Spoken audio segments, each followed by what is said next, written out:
The Mystra's Glen Cryptid Club archives overflow with mysteries, evidence that demands scrutiny, questions that refuse easy answers. Are these accounts natural or supernatural? Only by facing the unknown can we uncover the truth. This is the Mystra's Glen Cryptid Club archives.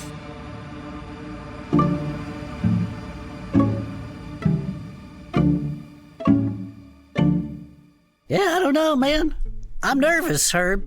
You're nervous? Why are you nervous, bud? Last time we did this, you just did it so good. Wow, And, thank you. I'm not sure if I'm gonna do it as good as you did. Look, you and I, we just have very different styles when it comes to cryptid investigating. I come from it with a more enthusiastic perspective, and you're a little bit more interrogative. Yeah, you just will believe any old thing, is what I think you mean. Yeah, it's kind of true. Well, I got something for you today. Okay. It's got a few different names, but goes primarily by Smiling Man. Oh, that sounds nice. Well, it doesn't look nice. Looks creepy as hell. Oh, let me see. Here's the drawing of him. He's got this slick back hair and kind of a nice coat and tie, very strangely checkered shirt. It's an odd fashion choice, but look at them choppers. Big old teeth and just a Humans rictus have grin. so many teeth. Well, you just don't got any teeth. No, I don't got any teeth. I probably have as many teeth as a human. I feel like Grinning Man is better. There is a difference, I think, between smiling and grinning. What's the difference? Smiling, I think, implies a level of happiness that a grin doesn't necessarily have to have. Like you can have a shit-eating grin, That's but you right. don't have a shit-eating smile. Right. This is not as friendly looking of a human as I was expecting when you said the smiling man.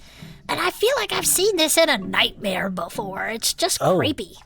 Uh-huh. Yeah, if you saw this guy grinning at you from anywhere, you would cross the street, I'm pretty sure. I would. Yeah.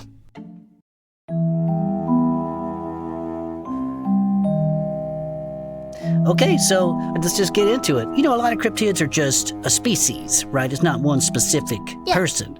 But this one has a name. Indrid Cold is this person's name. Don't know how they know that. Maybe we'll find out in this file. So Indrid Cold, commonly known as the Smiling Man, is allegedly a humanoid entity. So sounds like maybe not human, just humanoid. Okay. The nickname comes from the being's tendency to smile at almost everyone that encounters him. I mean, that sounds nice. That sounds friendly. There seems to be a disconnect with the image that we're looking at here and the term smiling. I'm seeing terror. I'm seeing threat. Yeah, dis-ease. The way that was worded definitely makes it sound friendly. It is said that he still visits Glen Hollow to this very day. Okay. I don't know when the first sighting was. Maybe we'll get there. So, the Grinning Man, a.k.a. the Smiling Man, a.k.a. Indrid Cold, is reported to be human-like in appearance, though he is commonly associated with extraterrestrials. Oh. People from another planet, Herb. And is sometimes believed to be an alien. Okay. It is also believed to be possible, this is worded weird, that he's connected with the Men in Black. You ever heard of the Men in Black, Herb?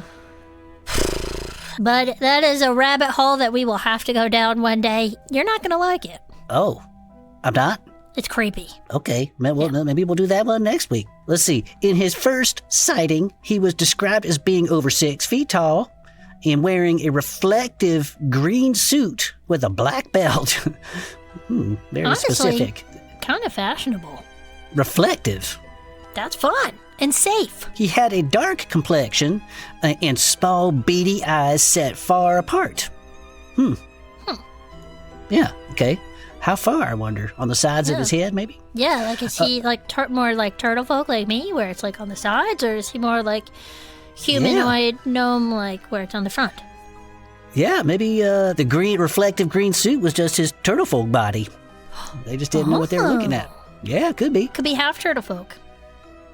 Half turtle folk. Yeah. That's a thing? Yeah. Half why turtle, not? half what? Could be anything. I mean, if it's got a humanoid type appearance, maybe it's half human, half turtle folk. Which half is which? Who knows? Well, I mean, biologically speaking, like, how does... I saw your face just as soon as I said that. Your face started talking, Herb. You're inching into the danger zone here, bud. You opened the door. I'm just walking through it. Let's get back to this creepy dude. He was described as not having any nose, ears, or hair. Herb, this is a turtle folk, dude. Okay. Wow. So what we're experiencing here is that people are misidentifying a half turtle folk, half human as an alien. Yeah, dude, it's fucked up. In his second known encounter, we haven't even talked about the first one.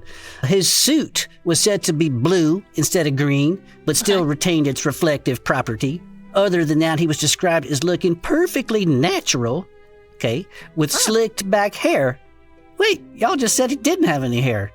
This is already a really weird account. I'm getting demerits every time there's an inconsistency. Just telling you, article. He does sound like, or it sounds like a stylish fella. Yeah. Oh, it goes on. It goes on to say, other than what he was described as looking perfectly natural, slick backed hair, a coat with the top 2 buttons unbuttoned. Oh. Okay, very specific. Not 3 buttons, not 1, just 2. Having pants lighter than the coat, but still the same material. Okay. He was also described as being quite tan and looking like any other normal human being. Okay, so straight out the jump, there's inconsistencies going on. Yeah. According to reports made by Woodrow Derenberger, Indrid Cold came from a planet named... You can't make this stuff up, Herb. Lanulos. Okay. Lanulos. Lanulos. Definitely can't pronounce that. Ganymedes galaxy. I have no idea what that is. And there were 2 other grinning men by the names of Demo Hassan and Carl Ardo. Okay. Wow, there's a whole family of them. Sounds like a family of hatchlings to me. Yeah, right. Okay, so first sighting. Let's get into this. Indrid Cold was first seen when 2 boys, Martin, quote, he's got a nickname, Martin Mouse Moonoff and James Jimmy. Why'd you have to put that in quotes? Everybody's named James, his nickname is Jimmy, right? Jimmy. James Jimmy Yankitis? I don't know. They were walking down the street when they saw a surreal figure standing near a fence. As they walked closer, the figure was tall, bald man, again, no hair, wearing a metal green suit, not just reflective, now it's metal, who was staring right at them with a huge grin. Okay, there's the only thing that so far is consistent. Right, is the face. Yeah. The idiosyncratic man, well, it's a nice word, chased them, okay, a different account, not so friendly, until they got away from him. And then, quote, Jimmy nudged me and said, "Who's that guy standing behind you?" I looked around, and there he was behind that fence, just standing there. He pivoted around. Oh, I don't know. Do little kids say pivot? I don't think they know the word pivot. He pivoted around and looked right at us. Then he grinned a big old grin. This is verbatim, Herb. I'm reading. This is a quote I'm reading to you. Okay. And then the boys recalled more frightening details of their encounter later on, that the man in the green suit was unusually tall, but they already said that, had unnatural facial features, kind of implied that too. Oh, it's such as the lack of ears and a nose. But why do they call him Indrid Cold? Why did they give him a name? You know, but this is... I hope I'm not mixing up my cases here, but I feel like this name has come up before, specifically in the Moth Hunk lore. Well, I was just scanning down while you were saying that, and the next bit's the second sighting, and it does. It gets to the origin story of Indrid Cold. Here we go. Now, not too far from Glen Hollow, further out in the Verdant Valley, around the same time and area as the Mothman first came about, was first seen, Woodrow Derenberger was driving his way home when he heard a crash. Then, an unidentifiable vehicle appeared to land in front of his wagon. He described it as an old-fashioned kerosene lamp chimney flaring at both ends, narrowing down to a small neck and then enlarging in a great bulge in the center. Kind of just sounds like one of them chimeneas. Yeah. Yeah. I guess he just ain't never seen a turtle folk with a chimenea before. I guess not. No. Especially if it was on wheels or something. Yeah, do you need a chimenea on wheels? I mean, it sounds like that's what he's flying around in. Or driving around in. Right. Yeah, it says the grinning man came out of the vehicle with a dark tan. He was getting his tan. It's a flying chimenea tanning bed. That's what it is. You know, I've heard that those will give you skin cancer. You gotta be careful there, bud. I know. Anyway, he came out with a dark tan and walked up to Derenberger and telepathically said his name was Indrid Cold, and he meant no harm. Cold said he just wanted to know more about the human race, and he would visit Derenberger again. Yikes. So I have some thoughts on this. Great. Let her rip. I can't decide, bud. It would be awesome if we learned that this feller is from outer space. That would be so cool. Yeah, how did he get here? Exactly, especially if he's riding around in a chimenea. The thing that I potentially worry about, other than the grin, which is unsettling, I'm not gonna lie here. I don't necessarily love that. Why a grin? Why not just go neutral, you know? Right, exactly. Just keep it. You don't have to go full RBF, but you could just keep it nooch. Keep it 100. Yeah, keep it 100. The grin is too much for sure. But I also potentially worry that maybe this is a turtle folk / humanoid who needs a little help. Like, maybe some mentally unstable? Yeah, that maybe kind could of have help? experienced some trauma and is mapping being an extraterrestrial on that. Oh, yeah. Right? Having some odd behavior. The person who saw it has got the mental problems, or the turtle folks got the mental problems and thinks that they're a space alien? Yeah, it sounds like they think they might be a space alien. What if you are? What if turtle folks are from space?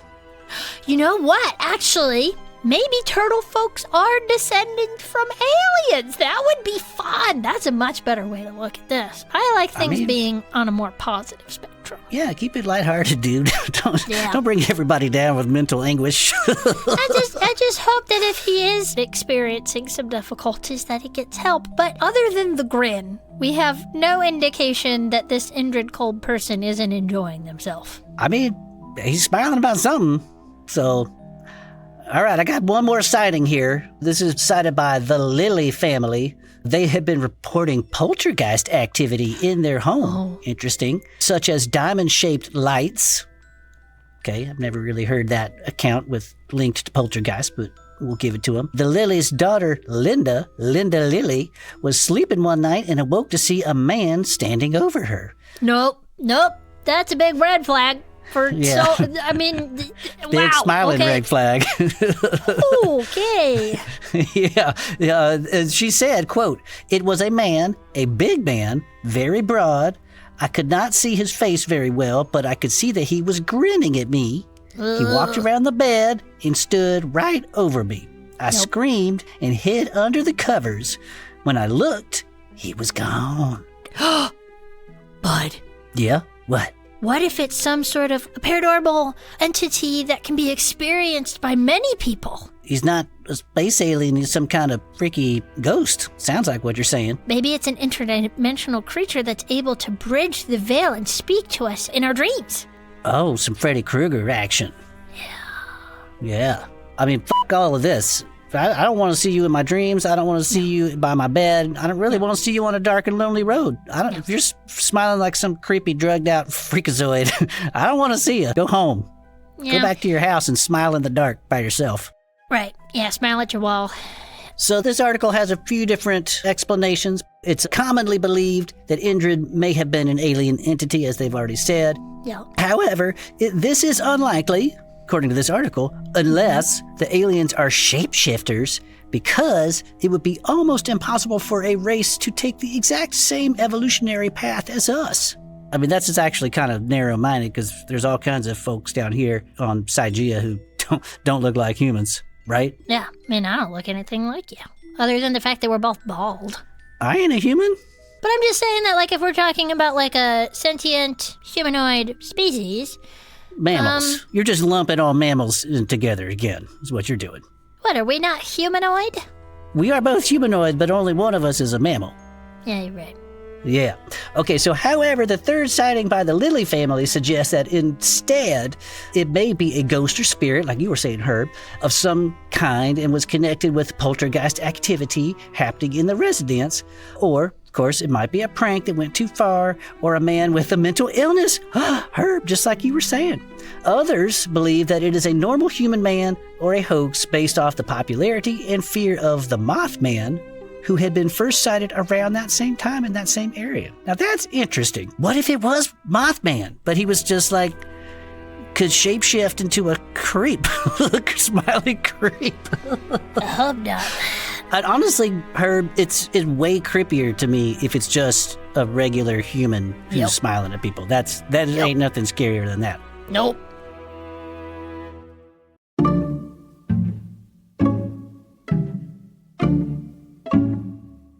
Well, that's all I got. So lay it on me. Natural or supernatural? I think it's supernatural, and I am going to put this one fully in the paranormal activity area. Okay. It's definitely to be... Because aliens aren't real. Everyone knows that aliens ain't real, right? I don't know, bud. They just could be. Oh? Could they? It's a big old universe. Yeah, but how did they get here? I don't know. Yeah, exactly. In a chimney spaceship. That's right, cooking up some tamales as they go. Never know, man.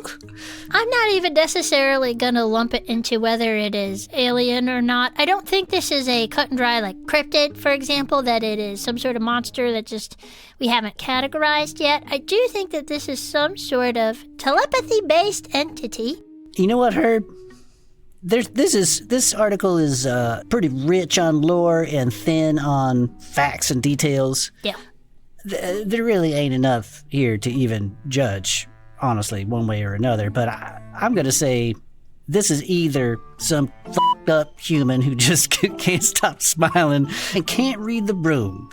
Like, smiling at somebody and, like, doesn't realize that it's not pleasant. It's creeping them the fuck out. You know, maybe they're sociopathic and they just don't understand empathy, or they saw somebody smiling and go, oh, yeah, I'm going to smile too. I'm going to fit in. Or it's a turtle folk that people just confused as some other thing, and they just didn't know. It's possible that they did describe him as being large and broad. It could potentially be, if we're thinking of the geography of this place, it is landlocked, and so there aren't going to be as many turtle folk around. They also have a lot of mushrooms and psychedelics that grow naturally in the forest around there. So I wonder maybe if just this tripping their nuts off. It could be like a turtle folk who, was off adventuring and maybe was enjoying some of the local foliage a little too much. Oh, yeah, just put a big old creepy grin on their face. Yeah, so maybe they're able to taste color and just... Now, you can taste color all the time, right? Or you see colors. Yeah. No, you hear colors. Everyone can see colors except for the colorblind and I guess the regular blind people. Things that don't you necessarily hear have colors. Yeah. Sounds. You can do that. Yeah. Yeah. But do you taste colors? No, but I want to. Oh, yeah, man. Maybe you got to work on that. Wow. What do you think? I mean, because the problem is that so many foods already have colors. So, like, what would that color in its basest, most original form taste like? Because, like, you think orange or even some purple and some whites. That's all different. That could be carrot. But then you also have blueberries, which are technically more purple. So, like, but what does purple or what does orange taste like? Yeah. Right. Wow. Could be an orange bell pepper or a carrot or a pumpkin or, I don't know. A kobold. I mean, it just... Never eaten a kobold. That probably doesn't taste very good. I'd imagine they're kind of gamey, if I'm being honest. And it's also weird to eat a sentient being. Yeah. That's what kind of f***ed up. I wouldn't recommend it. For moral and taste reasons. Yeah. That's right. The important part being the taste reasons. Yeah, obviously. All right, Herb.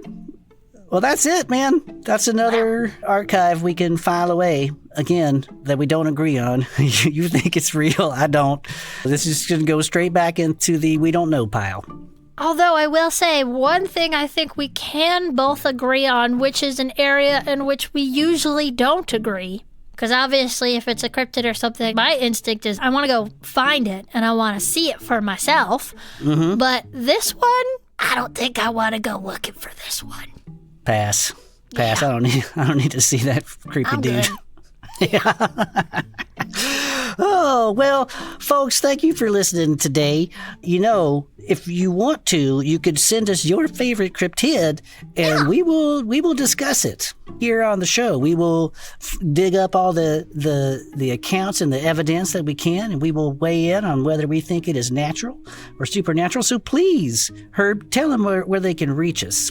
They can reach us at Bud and Herb. Throughout the Mycelium Network, I know there's a ton of different platforms on which people like to communicate, but we are at Bud and Herb everywhere. Makes it very easy. That's right. Keeping it easy. Well, people could also call me directly on the Mycelium Network. Feel free, if I don't pick up, you could leave me a voice message. You could leave me a fung mail.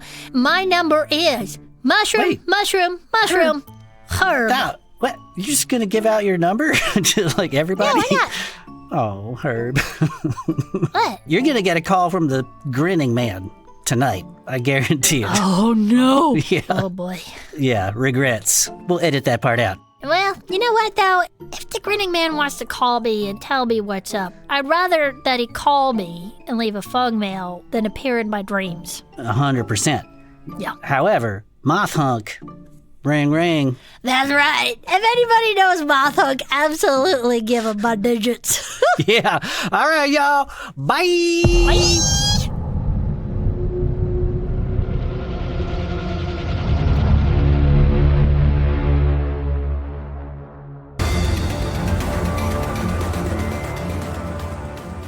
The Adventures of Bud and Herb is brought to you by Cinderwood Studios, created by Anna Fitzgerald and Evan Bivins. The Mystra's Glen Cryptid Club archives Eating Grinning Man stars Evan Bivins as Crygglinexxerflump Bud Buddlicker and Anna Fitzgerald as Herb. Sound design by Evan Bivins. Music and sound effects by Soundstripe and Epidemic Sound. Original character art by Taryn Cozzy. Special thanks to Alejandro Tey and Seth McKay. Love cryptids? Join the Mystra's Glen Cryptid Club on YouTube and all socials at Bud and Herb.